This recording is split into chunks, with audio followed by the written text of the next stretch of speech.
Hello guys, gusto niyo bang manalo ng prize using Cornetto? Bili ka na sa malapit na tindahan sa inyo.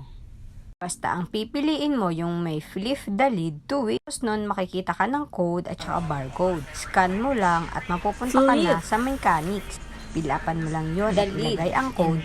And after nun, you have a chance to win instant prizes.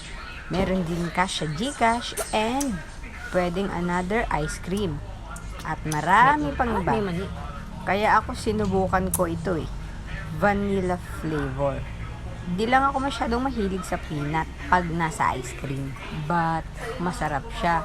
It's all good. So ayan, kinain ko muna bago ako nag-scan.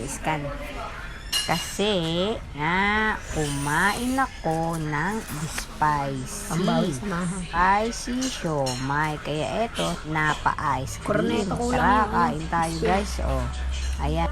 Nagtataka pa nga ako bakit parang medyo may butas yung cornetto ko. Meron pa siyang space, kulang pa po. Ayun. Diba? Tignan yung maigi. Pero all goods na yan. Kain po tayo. Sayang-saya ang bata. Akala mo first time nakakain ng ice cream. Ikaw, anong favorite flavor mo sa ice cream? Ako, nag-iisa lang naman yung favorite na flavor ko Pero, vanilla tong pinili ko para may chance to win. Actually, nakuha ko talaga yung prizes ko. Dito, papakita ko mamaya sa last video.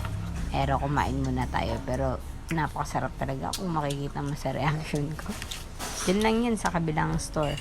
Sabi namin, sa Easy Mart ko lang siya nabili.